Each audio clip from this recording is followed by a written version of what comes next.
Էլինար Վարդանյան։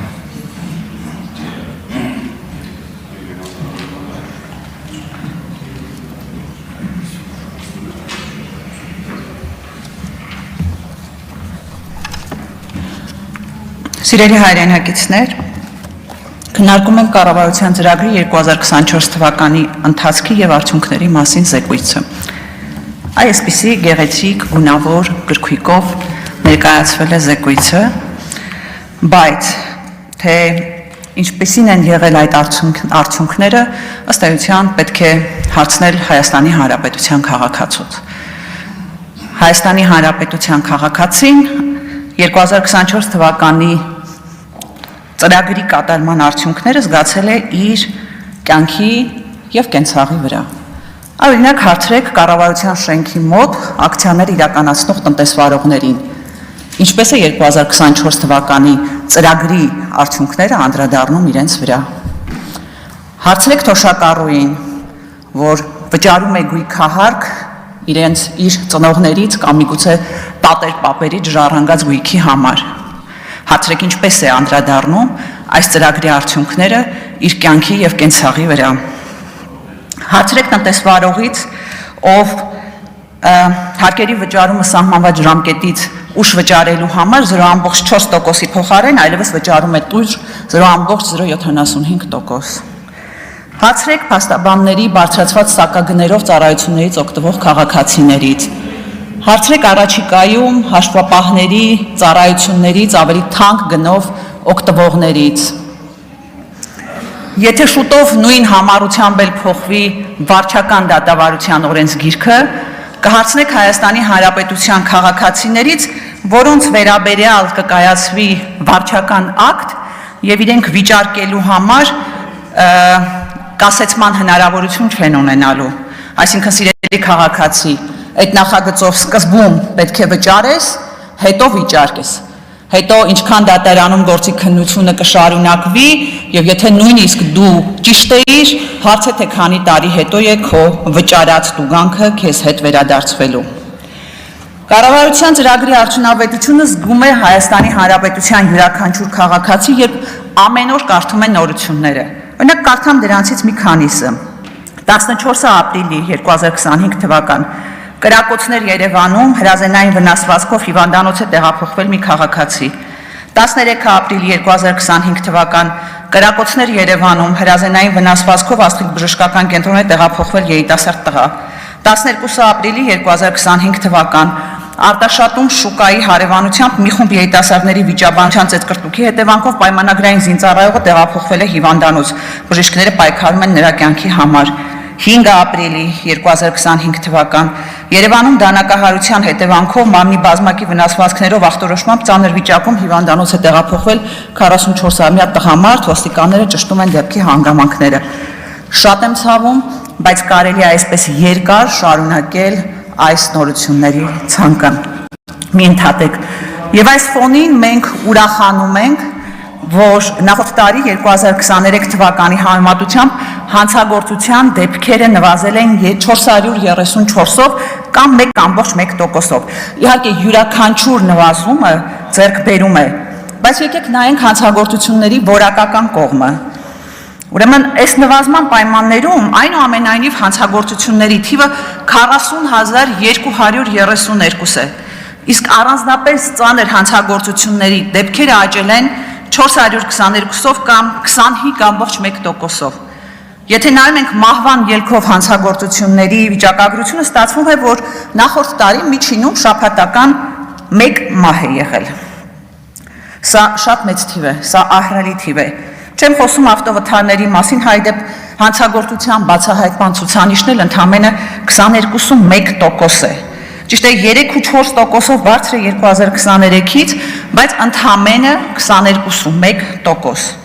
Այս տարի մի մասնավոր դեպքով իհարկե տեսանք, թե այդ բացահայտումներից հավանաբար մի մաս եղանակով են տեղի ունենում։ 2025 թվականի մարտի 15-ին Վանաձորում տեղի ունեցած կողոպուտից հետո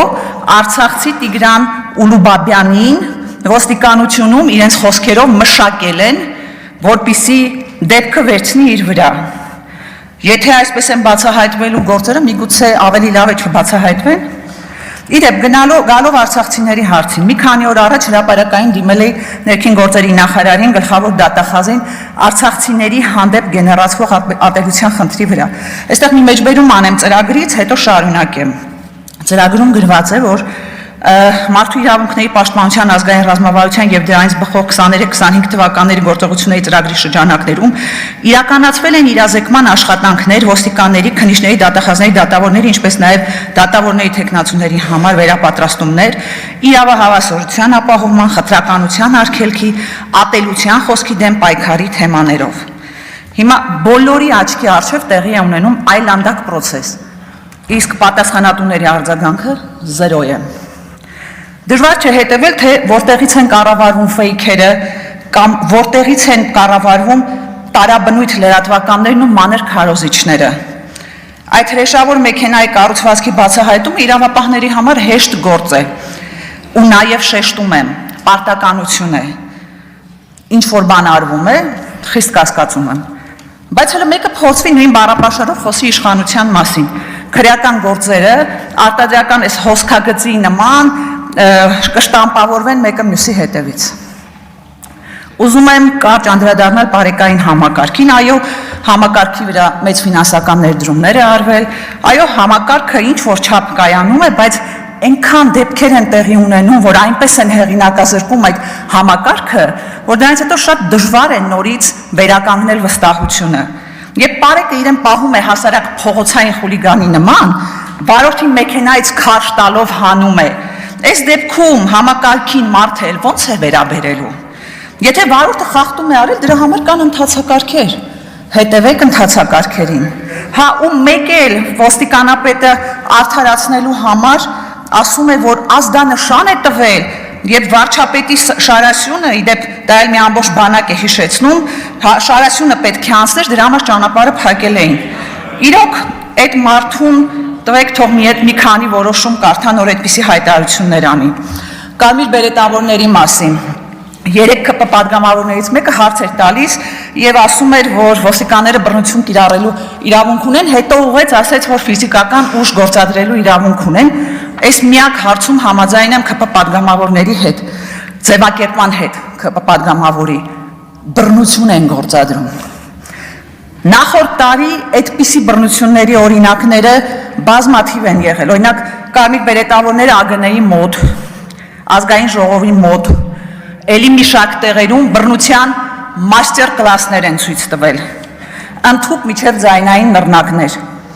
Այսպիսի մաստեր կլաս ցույց են տվել նաև պատգամավոր Աշոտ Սիմոնյանի նկատմամբ։ Ես սպասում եի, որ այս ամբիոնից կհնչի պատասխանատվության ենթարկվածների մասին վիճակագրություն։ Չհնչեց, որովհետև չկա։ Քրեակատարողական ծառայության մասին այս տարի արդեն արձանագրվել է մահվան 8 դեպք, որից 4-ը ինքնասպանություն, 24 թվականի մահերը 12-ն էին։ Ինչ է ստացվում։ Պետական մարմինները սահմանափակում են մարդու ազատությունը, հաճախ առանց նրանց մեղքը ապացուցելու կամ միջև նրանց մեղքը ապացուցելը, վերցնում են այդ մարդու կյանքը իրենց պատասխանատվության տակ ու փաստորեն դա ոմանց համար կյանքի գին է ունենում։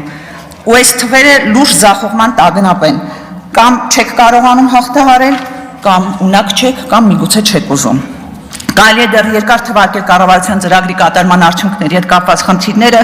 կոռուպցիա, չիրականացրած խոստումներ, վտանգներ, սպառնալիքներ, բայց գիտեք, մարդիկ ամեն ինչ լավ տեսնում են, իրենց առօրյա կյանքում էլ գնահատում են այդ արդյունքները։ Վերջում մի քանի անդրադարձ ճանապարհների մասին։ Գիտեք, արդեն հոգնել ենք այդ ասֆալտի վերաբերյալ դիֆերանբներից։ Մի հատ Երևանով մեքենայով գնաց եկել, խրամատներ ենք հաղթահարում։ Մի անգամ աղով մշակել են բանը, սառած ճանապարհները, այսօր խրամատները հաղթահարելով գալիս ենք աշխատանքի։ Տիկին Ղազարյան, ամենայն հարգանքով ձեր կարգավիճակի հանդեպ փորձեմ հնարավորինս մեղմ ձևակերպել։ Այն, որ ընտանեկան բռնության օրենքի հետ կապված մի նախագիծ եք բերել, դա փոփոխության նախագիծ եք բերել, դա դեռ չի նշանակում, որ այս ամբիոնից բարեփոխիչի կեցվածքով պետք է խրատներ տակ։ Ուզում եմ հիշեցնել, որ ընտանեկան բռնության մասին օրենքը ձեզ ժառանգություն է հասել։ Ժառանգություն է հասել նախկիններից, այն ձեր չսիրած նախկիններից։ Եվ մի փորձեք տպավորություն ստեղծել, որ օրենքի հեղինակը դուք եք, մի քիչ համեստ եղեք։ Հա, մեկ էլ երբ էս ամբիոնի մոտ բռնության էին ենթարկում կին падգամավորի, այդ նույն կեցվածքով որևէ մեկս ձեզանից արձագանք չլսեցինք։